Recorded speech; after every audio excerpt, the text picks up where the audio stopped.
Good morning. BCom second year की corporate accounting की 13th class आज हम लोग स्टार्ट करेंगे। रिडिम्पशन ऑफ प्रेफरेंस शेयर हमारा चैप्टर चल रहा है। कुछ क्वेश्चंस हमने इसके सॉल्व किए हैं, कुछ क्वेश्चन मैंने आप लोगों को होमवर्क भी दिए हैं। क्वेश्चन नंबर 8 से आज हम स्टार्ट करेंगे। देखिए बुक में हमारा क्वेश्चन नंबर 8 गिवन है। क्वेश्चन कहता है एक्स लिमिटेड द्वारा किए गए निम्नलिखित शोधनों के संबंध में क्या जर्नल प्रविष्टियाँ दी जाएगी। जर्नल एंट्रीज आपको करनी है। यहाँ पे 3 पॉइंट्स क्वेश्चन के अंदर गिवन है, तीनों के लिए आप क्या क्या एंट्रीज करेंगे वो बतानी है। ओके, फर्स्ट आपको दिया है 2013-14 में एक्स लिमिटेड ने 1 लाख रुपए के अधिमान अंशों का 10 रुपये वाले इक्विटी अंशों में 25% प्रीमियम पर परिवर्तन करते हुए शोधन किया। क्या किया है? प्रीमियम पर नए शेयर इशू किए हैं। आपके रिडिम्पशन पर प्रीमियम नहीं है, आपने अपने 1 लाख रुपए के प्रेफरेंस शेयर्स को रिडीम करने के लिए नए इक्विटी शेयर 25% की रेट पर दिए हैं, कन्वर्ट किया है आपने। तो यहाँ पर हमने 4th मेथड पढ़ा था हमारे रिडिम्पशन पढ़ते टाइम पे कि कन्वर्जन के द्वारा भी रिडिम्पशन किया जा सकता है। आप अपने प्रेफरेंस शेयर्स को नए इक्विटी शेयर्स में या फिर नए प्रेफरेंस शेयर्स में कन्वर्ट करके भी उनका रिडिम्पशन कर सकते हैं। तो यहाँ रिडिम्पशन वही वाला है।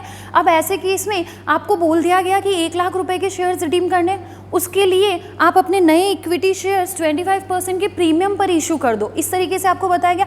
अब नए इक्विटी शेयर्स इशू करे कितने, तो हमें क्या निकालना पड़ता है? Number of new equity shares to be issued. यहाँ पर मैंने आप लोगों को बताया था कि जब हम कन्वर्जन वाला पढ़ेंगे और वहाँ पर अगर हमें number of new equity shares to be issued निकालने तो हम इशू प्राइस को ध्यान में रखेंगे। हमेशा किसको ध्यान में रखेंगे? इशू प्राइस को। ये देख लेंगे कि कितने रुपए के लिए रिडिम्पशन करना है, तो कितने रुपए के लिए करना है? 1 लाख रुपए के लिए करना है।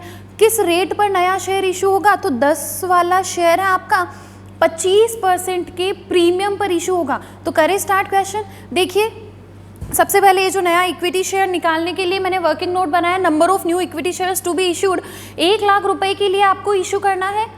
1 लाख रुपए का कंसिडरेशन है, उसका रिडिम्पशन करना है। डिवाइड कर देंगे issue price of new equity shares. आपके नए इक्विटी शेयर कितने रुपए पर इशू हो रहे हैं? तो 10 रुपए का शेयर है, 25% के प्रीमियम पर, मतलब कि 2.5 के प्रीमियम पर, तो रेट क्या हो जाएगी? 12.5। तो कितने आ गए? 8000 shares of ₹10 each, issue date ₹12.5 each. मतलब कि आपको 8000 अंश इशू करने हैं, 10 रुपये वाले हैं और 12.5 की रेट पर इशू करने। तो अब हम एंट्रीज करते हैं रिडिम्पशन की। तो पहले तो हम क्या करेंगे कि आपकी जो अमाउंट है कैपिटल की उसको होल्डर्स के अकाउंट में ट्रांसफ़र कर देंगे।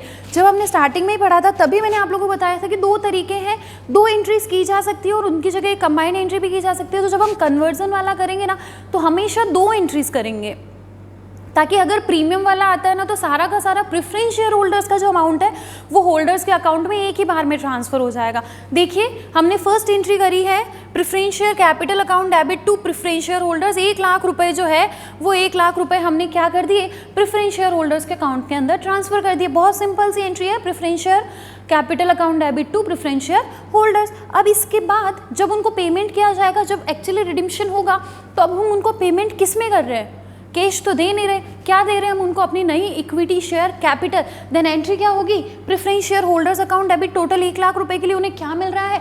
2 इक्विटी शेयर कैपिटल, 80,000 की कैपिटल एंड 20,000 सिक्योरिटीज प्रीमियम के अंदर, क्योंकि नई जो कैपिटल इशू हो रही है वो 25% के प्रीमियम पर इशू हो रही है। समझ में आई चीज़? तो 8000 इंटू 10 तो आपका कैपिटल और 8000 इंटू 2.5 ये आपका सिक्योरिटीज़ प्रीमियम। तो ये चला जाएगा 20,000 रुपये सिक्योरिटीज़ प्रीमियम अकाउंट में। समझ में आया? क्या किया? कन्वर्ट कर दिया, प्रेफरेंस शेयर को डिलीट मतलब कैंसिल किया और उसकी जगह हमारी नई इक्विटी शेयर कैपिटल इशू हो गई। आई चीज़ समझ में? ये पॉइंट नंबर 1 था। देखिए सेकंड पॉइंट आपको दिया है एक्स लिमिटेड ने 2014-15 में 95,000 रुपये के प्रेफरेंस शेयर्स का 10 रुपये वाले इक्विटी अंशों में सम मूल्य पर परिवर्तित करते हुए शोधन किया।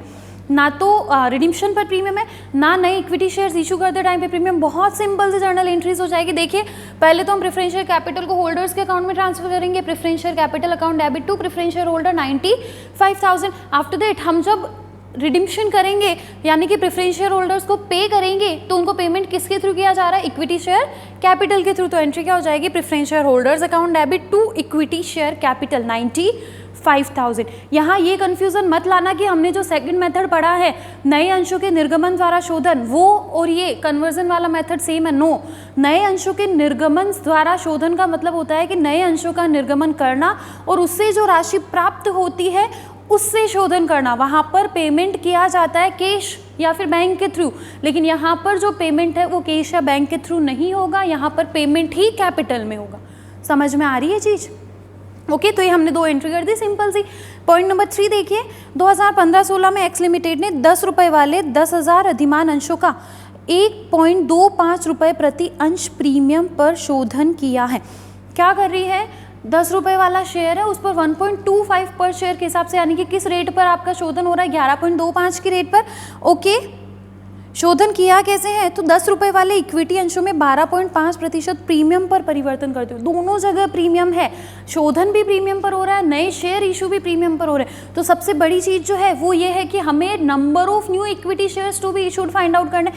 तो number of new equity share के लिए मैंने बताया है कि आप देख लो कि आपको कितने पैसे की रिक्वायरमेंट है शोधन के लिए, फिर issue price of new equity share से डिवाइड करो। तो 10 वाला शेयर है और वो आपका 12.5% प्रीमियम पर शोधन करते हुए आपको प्रीमियम पर इशू करना है। तो देखिए 10 रुपये का शेयर है, 12.5 का प्रीमियम, दैट मीन्स वहाँ भी प्रीमियम 1.25 का ही हो गया ना, 12.5% तो ₹1.25, मतलब नया इक्विटी शेयर भी कितने में इशू होगा? 11.25 रुपये में। अब आपको चाहिए कितना? तो देखिए हमने निकाला है number of new equity shares. आपको रिक्वायरमेंट कितने की है? 10,000 प्रेफरेंस शेयर्स 1.25 की रेट पर इशू करने हैं, रिडीम करने हैं। तो ऐसे केस में आपको कितने रुपए की ज़रूरत है? 1,12,500 की। समझ में आ रही है चीज़? यही बोला गया ना, 10,000 अधिमान अंशों का 10 रुपये वाले जो है उनका 1.25 रुपये प्रति अंश के प्रीमियम पर शोधन करना है, यानी कि 11.25 की रेट पर शोधन करना है। मतलब हमें 1,12,500 की रिक्वायरमेंट है। और नए इक्विटी शेयर 12.5% प्रीमियम पर शोधन मतलब इशू होंगे। 10 वाला शेयर 12.5 का प्रीमियम, तो ये भी हो गया 11.25। तो डिवाइड कर दिया हमने, हमारे पास आ गया कि अब नए इक्विटी शेयर 10,000 इशू होंगे, 10 वाले 11.25 की रेट पर। सिंपल, ये आपका रिडीम्शन इससे हो जाएगा। इन number of new equity shares को हम एंट्री में लिखेंगे। अब सबसे पहले क्या करेंगे? प्रेफरेंस शेयर कैपिटल और प्रीमियम इनको प्रेफरेंस शेयर होल्डर्स के अकाउंट में ट्रांसफर कर देंगे। एंट्री होगी फर्स्ट, देखिए preference share capital account debit 1 lakh, premium on redemption of preference share account debit 12,500। 12,500 कैसे आया? तो 10,000 शेयर्स हैं, एक शेयर पर 1.25 का प्रीमियम है, तो 10,000 शेयर पर कितना हो गया? 12,500।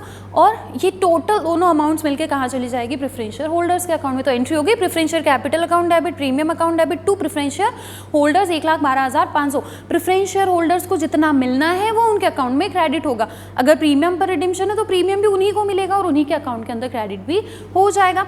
अब देखिए प्रीमियम ऑन रिडीम्शन जो है उसका अरेंजमेंट तो हमें करना पड़ेगा ना। कैपिटल का अरेंजमेंट तो शेयर से हो जाता है, लेकिन प्रीमियम का अरेंजमेंट तो अलग से हमेशा करना पड़ेगा। प्रीमियम का अरेंजमेंट कहाँ से करेंगे? देन सिक्योरिटीज प्रीमियम से करेंगे। एंट्री क्या करेंगे? Securities premium account debit to premium on redemption कितना? 12,500। और अब फाइनली प्रेफरेंस शेयर होल्डर्स को पेमेंट किया जाएगा, मतलब उनके शेयर्स को एक्चुअली रिडीम किया जाएगा। देन एंट्री क्या होगी? प्रेफरेंस शेयर होल्डर्स के अकाउंट को कर देंगे यहाँ डेबिट 1,12,500 से टू। अब इनको इशू क्या करने हैं?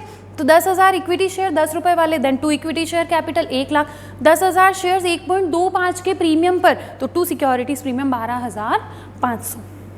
समझ में आई चीज? तो बस यही है, कन्वर्जन वाला मेथड था ये हमारा। फोर्थ मेथड जो था उसके 3 पॉइंट्स हमें दे रखे थे, इसमें लगभग उसके सारे कंसेप्ट्स हो गए हैं। सब मूल्य पर शोधन होता है तो इस तरीके से एंट्री करनी है। जब आपके नए शेयर्स प्रीमियम पर इशू हो रहे हैं तो कैसे number of new equity share निकालोगे? जब आपका रिडीम्शन भी प्रीमियम पर है, नया इशू भी प्रीमियम पर है, तो आप किस तरीके से number of new equity shares to be issued निकालोगे? यही मेन है। अगर आपने number of new equity shares ढंग से निकाल लिए हैं, सही निकाल लिए, तो फिर आपको एंट्री करने में दिक्कत नहीं आएगी। समझ में आ गया क्वेश्चन? ओके, तो ये क्वेश्चन नंबर 8 हमारा कंप्लीट। नाउ क्वेश्चन नंबर 9 से हम स्टार्ट करते हैं। तो देखिए क्वेश्चन नंबर 9 गिवन है, एक्स लिमिटेड की पुस्तकों में निम्नलिखित शेष प्राप्त किए गए हैं। 1,008% redeemable preference shares of ₹100 each fully called up. आपके 1 लाख रुपए की प्रेफरेंस शेयर कैपिटल माइनस कर रखा है कॉल्स अनपेड एट ₹25 पर शेयर ऑन 20 शेयर्स। 20 ऐसे अंश हैं जिन पर कि आपका कुछ कॉल अरियर में चल रहा है 500 रुपये का। ओके, आगे सिक्योरिटीज प्रीमियम का बैलेंस गिवन है, जनरल रिजर्व केशड बैंक गिवन है। आगे बोल रहे हैं संचालकों ने अधिमान अंशों का शोधन 10% प्रीमियम पर करने का निश्चय किया। रिडीम्शन होगा आपके प्रेफरेंस शेयर्स का, कैसे होगा? तो 10% प्रीमियम पर होगा। इस कार्य के लिए उपलब्ध स्वतंत्र लाभों एवं संचयों का अधिकतम उपयोग करने के पश्चात उतनी ही राशि के 100 रुपये वाले नए इक्विटी अंश निर्गमित किए जाए जितने की आवश्यक हो। तो क्या बोल दिया, पहले आप अपने फ्री रिजर्व्स को मैक्सिमम यूटिलाइज कीजिए, कितना हो सकता है, उसके बाद जितना रिक्वायरमेंट हो उतने आप 100 रुपये वाले नए इक्विटी शेयर इशू कर सकते हैं। तो सिंपल है। उपरोक्त व्यवहारों का लेखा करने के लिए नकद व्यवहारों सहित जर्नल प्रविष्टियां कीजिए। देखिए सबसे पहली चीज तो यहाँ पर 20 शेयर्स ऐसे हैं जिन पर की कॉल अनपेड है, कॉल इन अरियर है। तो ऐसे में और उन 20 शेयर्स के लिए ये भी नहीं बोला गया है कि कॉल्स की अमाउंट जो है वो हमें रिसीव हो गई, दैट मीन्स उन 20 शेयर्स का रिडिम्पशन तो हम करेंगे नहीं। अरेंजमेंट सभी शेयर्स के लिए होगा, प्रीमियम का अरेंजमेंट, CRR में ट्रांसफर करना, सब कुछ वैसे ही किया जाएगा जैसे नॉर्मल करते हैं। फाइनल जब हम पेमेंट वाली एंट्री करते हैं ना, उस एंट्री में ध्यान रखना है कि सिर्फ उन 20 शेयर से रिलेटेड रिडिम्पशन की एंट्री नहीं करनी है। 980 शेयर 980 शेयर्स का ही रिडिम्पशन यहाँ पर किया जाएगा। समझ में आई चीज़? तो फ्री रिजर्व्स का आप मैक्सिमम यूटिलाइजेशन कीजिए। देखिए फ्री रिजर्व्स के नाम पे एक जनरल रिजर्व भी तो है हमारे पास 34,000 का, तो हमें 1 लाख का रिडिम्पशन करने का अरेंजमेंट करना है, उसमें से 34,000 के फ्री रिजर्व्स है, तो रिमेनिंग 66,000 के लिए नए इक्विटी शेयर 100 रुपये वाले 100 के रेट पर इशू करने हैं। सिंपल। प्रीमियम का अरेंजमेंट कहाँ से होगा? तो सिक्योरिटीज़ प्रीमियम में बैलेंस अवेलेबल है 14,000 है और हमें तो 14,000 का प्रीमियम चाहिए ही नहीं, सिर्फ 10,000 ही चाहिए, तो उसका अरेंजमेंट वहाँ से हो जाएगा। तो कुछ 4-5 जर्नल एंट्रीज होगी इस क्वेश्चन के अंदर, आप लोग खुद करेंगे, आपका होमवर्क है समझना। देखिए 34,000 जो हमारा है फ्री रिजर्व से आपका CRR में ट्रांसफर होगा। एंट्री कैसे करेंगे? जनरल रिजर्व टू CRR 34,000, फिर 66,000 के नए इक्विटी शेयर इशू करने, तो simple entry bank to equity share application in allotment and then equity share application in allotment to equity share capital, ये 66,000 की हो जाएगी। उसके बाद आएगा प्रीमियम का अरेंजमेंट करना, तो प्रीमियम कहाँ से अरेंज हो जाएगा? Securities premium to premium on redemption, और फाइनली पेमेंट की entry preference share capital account debit, premium on redemption account debit to bank.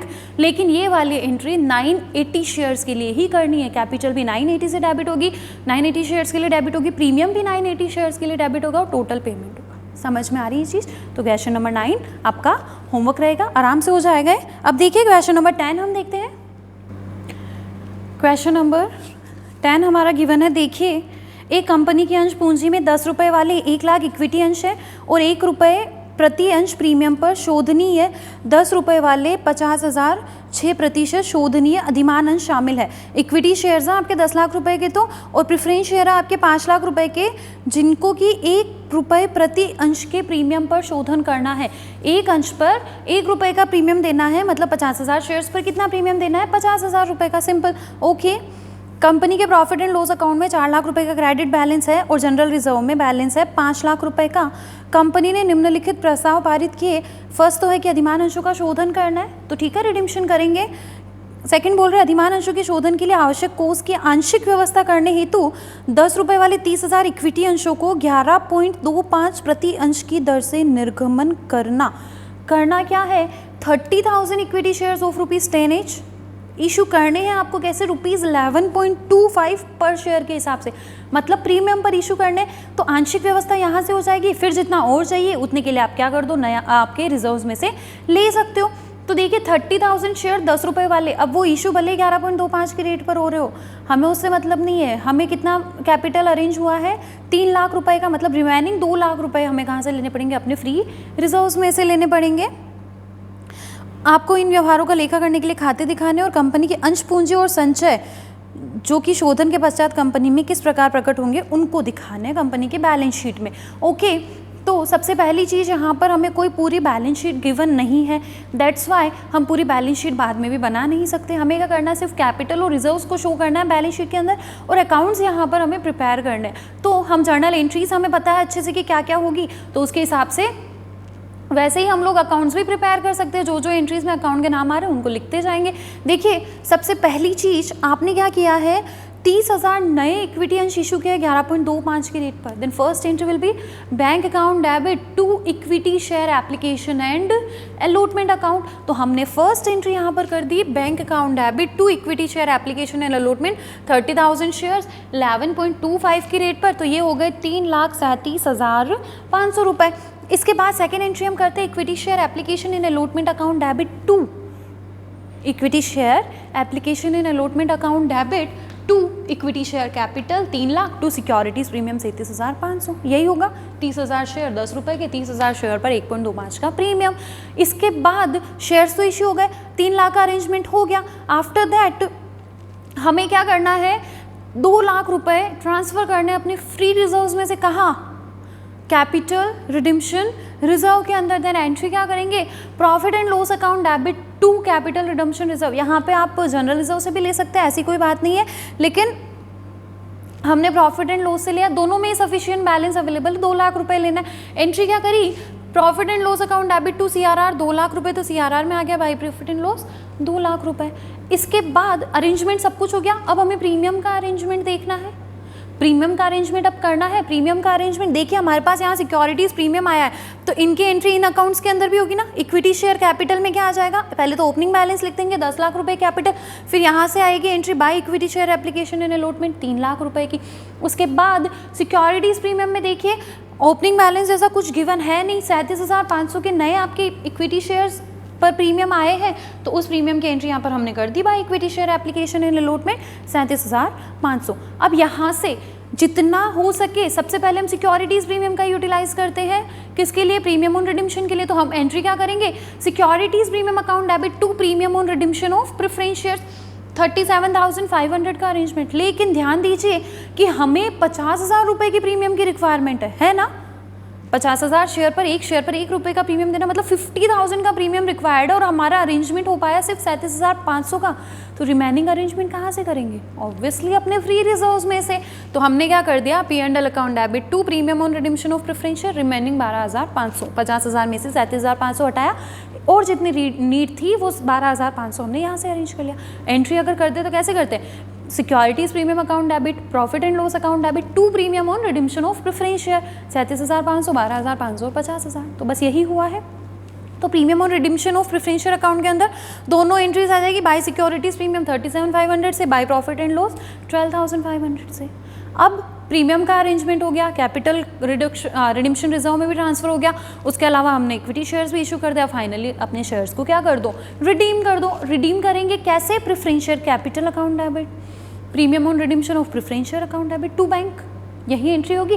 Preference share capital का अकाउंट बनाया, ओपनिंग बैलेंस था 5 लाख, लिख दिया, टू बैंक 5 लाख का redemption, premium on redemption of preference share account debit to bank 50,000 का Redemption हो गया। तो बस बिल्कुल हमारी एंट्री खत्म। Preference share capital account debit 5 lakh, premium account debit 50,000, to bank 5 lakh, 50,000 तो बैंक में यहाँ एंट्री आएगी ना, by preference share capital 5 lakh, by premium on redemption 50,000। अब आएगी अकाउंट्स क्लोज करने के बाद, तो एक अजम्पशन मैंने लिया है बैंक अकाउंट के अंदर, क्योंकि बैंक का ओपनिंग बैलेंस हमें गिवन नहीं था।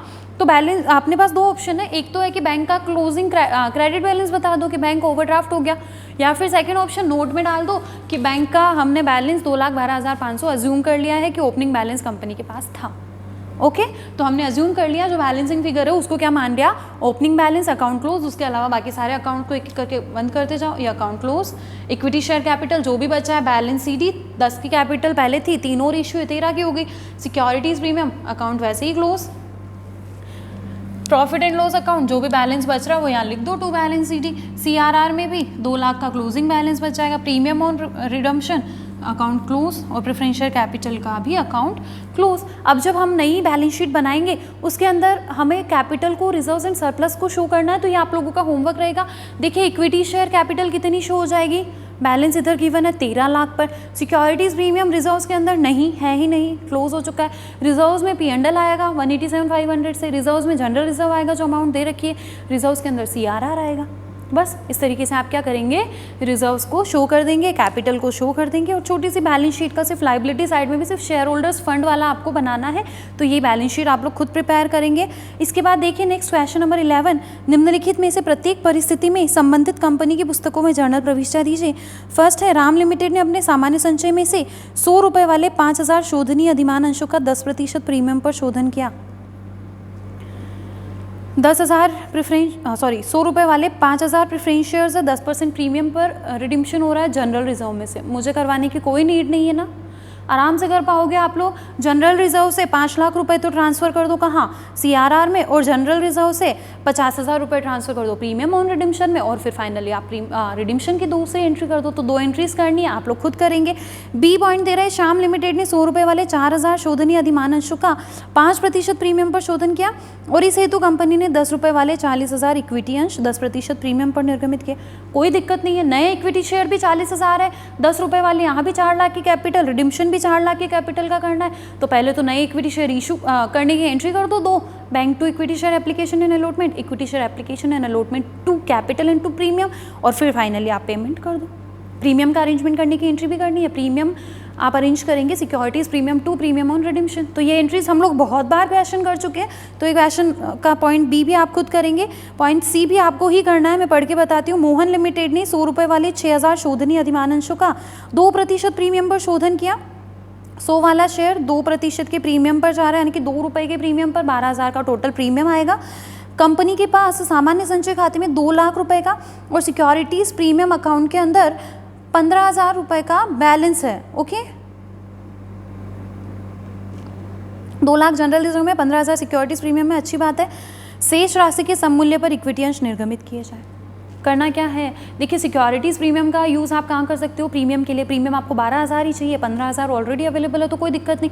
आपको इक्विटी शेयर नए इशू करने हैं सब मूल्य पर, तो आपके जनरल रिजर्व में कितना बैलेंस है, 2 लाख रुपए। रिडिम्शन करना है 6 लाख का, तो 4 लाख रुपए के लिए क्या कर दो, नए इक्विटी शेयर सब मूल्य पर निर्गमित कर दो। तो पहले तो हम 2 लाख रुपए जनरल रिजर्व से CRR में ट्रांसफर करेंगे, 4 लाख के नए इक्विटी शेयर इशू करेंगे, premium on redemption of preference share 12,000 का अरेंजमेंट करेंगे, और फाइनली रिडिम्शन की एंट्री हो जाएगी। तो ये क्वेश्चन पूरा 11th आपके होमवर्क रहेगा। अब आ जाते हैं हम इस चैप्टर की लास्ट क्वेश्चन नंबर 12 पर। देखिए, साक्षी लिमिटेड की निर्गमित अंश पूंजी में 20 रुपये वाले 65,000 10% शोध्य अधिमान अंश है, और 10 रुपये वाले 4,50,000 इक्विटी अंश शामिल है। ठीक है, अधिमान अंशों को निम्नलिखित चिट्ठी की तिथि को 5% प्रीमियम पर शोधन के लिए दे हो गए। आपके प्रेफरेंस शेयर्स को 5% के प्रीमियम पर रिडीम करना है। बैलेंस शीट आपको दे रखी है 31 मार्च 2016 पर।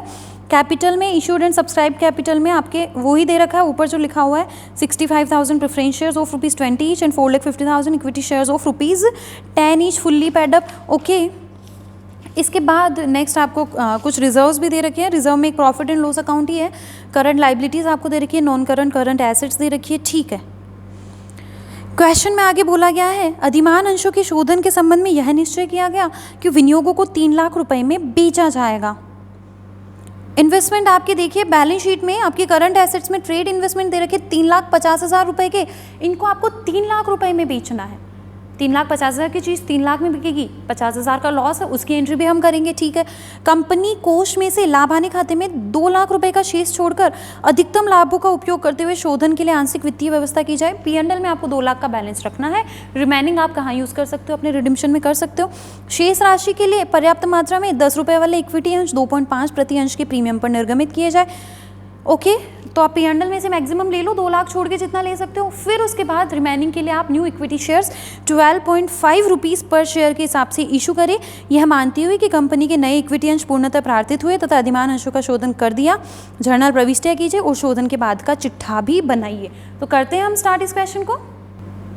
ओके, तो क्वेश्चन नंबर 12 हमने सॉल्व किया है। देखिए, जैसे जैसे हमें क्वेश्चन के अंदर बोला गया था हमने किया। सबसे पहले बोल रहे हैं कि इन्वेस्टमेंट को 3 लाख रुपए में बेचना है।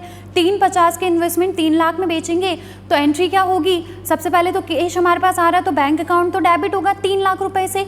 इन्वेस्टमेंट कितने के जा रहे हैं, 3,50,000, तो इन्वेस्टमेंट जो डेबिट थे उनको क्रेडिट कर देंगे, सेल आउट हो रहे हैं। टू ट्रेड इन्वेस्टमेंट 350 से, तो 50,000 का डिफरेंस क्या है, लॉस है ना, तो ये कहाँ डेबिट हो जाएगा, प्रॉफिट एंड लॉस अकाउंट में। तो सिंपल सी एंट्री है, bank account debit 3 lakh, P&L account debit 50,000, to trade investment 3,50,000 रुपए। इसके बाद हमें क्या करना है, हमें क्वेश्चन में बोला गया है कि 2 लाख रुपए का बैलेंस आप प्रॉफिट एंड लॉस में छोड़िए, रिमेनिंग ले लीजिए और number of new equity shares देख लीजिए कि कितने इशू करने। ओके, तो हमने देखिए वर्किंग नोट बनाया है। सबसे पहले हमें ये देखना है कि P&L में से हम कितना ले सकते हैं, तो मैंने प्रॉफिट एंड लॉस अकाउंट ही बना दिया है। हम इसको नोट टाइप भी बना सकते हैं, अकाउंट बनाने से ज़्यादा ईजी रहेगा। देखिए, हमने P&L अकाउंट बनाया, बाय बैलेंस BD 9,20,000 का बैलेंस गिवन है, लिख दिया। एक एंट्री हुई है P&L अकाउंट में, P&L account debit to trade investment 50,000 से, तो ये हमने यहाँ लिख दिया टू ट्रेड इन्वेस्टमेंट 50,000 से। अब इसके बाद 2 लाख का क्लोजिंग बैलेंस भी रखना है, तो हमने यहाँ लिख दिया टू बैलेंस शीट 2 लाख रुपए, क्रेडिट बैलेंस छोड़ना है 2 लाख का, तो हमने लिख दिया। अब इसके बाद जो बचा है वो हम CRR में ट्रांसफर कर सकते हैं, वो हमारे पास अवेलेबल है। तो 2 CRR बैलेंसिंग फिगर बच रहा है 6,70,000 रुपये। तो एंट्री क्या हो गई, profit and loss account debit to CRR, ये profit and loss account debit to CRR 6,70,000 से एंट्री कर देंगे। अब हमें देखना है कि नए इक्विटी शेयर्स इशू कितने करने। देखिए हमें कितनी अमाउंट की रिक्वायरमेंट है, 13 लाख रुपए की। हमारे प्रेफरेंशियल कैपिटल की फेस वैल्यू कितनी है, 13 लाख रुपए। तो ये 13 लाख रुपए की रिक्वायरमेंट है। ओके, माइनस हम करते हैं amount available in free reserve. Free reserve हमारा कौन सा भी यहाँ पर P&L, कितना बैलेंस अवेलेबल है रिडिम्पशन के लिए, हमारे पास 6,70,000। तो बच्चे 6,30,000, उसके लिए नई इक्विटी शेयर इशू करो। और यहाँ पर हम इशू प्राइस से डिवाइड नहीं करके फेस वैल्यू से डिवाइड करते, तो number of new equity share के लिए हमने 10 से डिवाइड किया, क्या आ गया 63,000 equity shares of ₹10 each, issue date ₹12.5। समझ में आई चीज़, तो इशू कर देते। देखिए bank account debit to equity share application and allotment 63,000 share 12.5 की रेट पर, फिर इसको ट्रांसफर करेंगे तो equity share application and allotment account debit to equity share capital to securities premium. तो 10 रुपये 6,30,000 पर, सॉरी 63,000 शेयर्स पर 10 रुपये तो कैपिटल में चले गए, और 63,000 शेयर्स पर 2.5 हमारा कहाँ चला गया, सिक्योरिटीज़ प्रीमियम में चला गया। उसके बाद हमने CRR वाली एंट्री करी, अभी बता दी मैंने P&L टू CRR। अब इसके बाद प्रीमियम का अरेंजमेंट किया जाता है, क्योंकि आपका रिडीम्पशन किस पर है, 5% प्रीमियम पर है। तो 13 लाख पर 5% यानी कि 65,000 रुपये का प्रीमियम का अरेंजमेंट करना है। कहाँ से करेंगे, सिक्योरिटीज़ प्रीमियम से करेंगे। तो एंट्री क्या कर दी, securities premium account debit to premium on redemption of preference share. आराम से हमारे पास बहुत बैलेंस अवेलेबल है सिक्योरिटीज़ प्रीमियम में, तो पहले तो नहीं था लेकिन अभी अब हमारे पास आ गया ना 1,57,500। तो हम क्या कर देंगे, यहाँ से 65,000 का प्रीमियम अरेंज कर लेंगे, फाइनली पेमेंट करेंगे। एंट्री क्या होगी, 8% preference share capital, sorry 10% preference share capital है, sorry okay 10% redeemable preference share capital account debit, premium on redemption of preference share account debit to bank account, capital 13 lakh की, premium 65,000 का, total 13,65,000 का payment हो गया। बहुत simple सा question था। एक ही पॉइंट था यहाँ पर ये लोन वाला, कि आपने जो लोन को सेल आउट किया ना उसका लॉस P&L में डेबिट होगा। यहाँ इस तरीके से एंट्री करेंगे और फिर हम देखेंगे कि P&L में हमारे पास बैलेंस अवेलेबल कितना है। अब यहाँ पर जब हम नई बैलेंस शीट बनाएंगे तो उसके अंदर प्रेफरेंस शेयर कैपिटल तो आएगी नहीं, इक्विटी शेयर कैपिटल देखिए पहले 4,50,000 इक्विटी शेयर्स थे ना, अब इसमें 63,000 और ऐड हो जाएंगे, वो हमारे नए इक्विटी शेयर हो जाएंगे। रिजर्व्स एंड सरप्लस के अंदर ध्यान दीजिए, P&L में बैलेंस आएगा कितना, 2 लाख जितना क्लोजिंग बचा। एक नया रिजर्व आएगा CRR के नाम से, कितने का, 670 से। एक नया रिजर्व आएगा सिक्योरिटीज़ प्रीमियम के नाम से, कितना, तो 157,500 माइनस 65,000। बैलेंस शीट आप लोग बनाएंगे, होमवर्क है इसलिए बता रही हूँ मैं। सिक्योरिटीज़ प्रीमियम बैलेंस आ जाएगा। इसके बाद जो हमारी लाइबिलिटीज़ है एज इट इज़ आ जाएगी, कहीं कोई दिक्कत है नहीं। Asset side fixed assets, current assets as it is उतारनी है। चेंज आता है बैंक के बैलेंस में, तो बैंक का भी हमने क्या कर लिया, यहाँ पर देखिए अकाउंट बना लिया, ओपनिंग बैलेंस लिखा, टू बैलेंस BD 6 लाख रुपए बैलेंस गिवन है। अब बैंक कहाँ कहाँ एंट्रीज में आया है, तो देखिए फर्स्ट एंट्री हुई bank to trade investment 3 lakh रुपए से कर दिया, bank to trade investment 3 lakh रुपए। फिर हुआ है bank to equity share application and allotment 7,87,500, ये हमने एंट्री कर दी। इसके बाद देखिए पेमेंट हुआ है यहाँ पर preference share capital account debit, premium on redemption account debit to bank, तो बैंक में हमने कर दिया। By preference share capital 13 lakh, by premium on redemption 65,000, जो रिमेनिंग बचा है 3,22,500, वो क्या है हमारा closing balance of bank account है 3,22,500। तो नई बैलेंस शीट हम बनाएंगे ना जब, तो बैंक में बैलेंस कितना लिखेंगे, 3,22,500। समझ में आ गई चीज़। तो बैलेंस शीट आप लोग खुद बनाएंगे। नई बैलेंस शीट बनाते टाइम ध्यान रखना, अब एसेट में ट्रेड इन्वेस्टमेंट नहीं आएगा क्योंकि वो सेल आउट हो चुका है, बैंक का बैलेंस चेंज होकर आएगा। बाकी एसेट साइड तो कहीं कोई डिफरेंस है नहीं। लाइबिलिटी साइड किस तरीके से बनेगी वो मैंने एक्सप्लेन कर लिया। प्रॉपर फॉर्मेट में आपको हमेशा बैलेंस शीट प्रिपेयर करनी है, तो बैलेंस शीट इसकी आप बनाएंगे। और ये हमारा लास्ट क्वेश्चन था इस चैप्टर का, हमारा सेकेंड चैप्टर भी आज फिनिश होता है। अब हम कल से नया चैप्टर एक पढ़ेंगे, हमारा वैल्यूएशन ऑफ गुडविल। आप लोगों ने 12th क्लास में भी पढ़ा है वैल्यूएशन ऑफ गुडविल, बिल्कुल लगभग वैसा ही चैप्टर है। कुछ एडवांस्ड प्रोविज़न यहाँ पर रहेंगे, कुछ अलग थोड़ा पढ़ेंगे हम, काफ़ी कुछ चीज़ें सेम ही रहेगी वहाँ पर। तो नया चैप्टर हम कल स्टार्ट करेंगे। इस चैप्टर को कंप्लीट कीजिए, जो जो क्वेश्चन या क्वेश्चन के अंदर जो जो पॉइंट्स, जैसे किसी में बैलेंस शीट होमवर्क दे रखी है, उन सबको कंप्लीट कीजिए। 12 के 12 क्वेश्चन आपके नोटबुक के अंदर कंप्लीट होने चाहिए। फिर अगला चैप्टर हम लोग नेक्स्ट क्लास से स्टार्ट करेंगे। Thank you.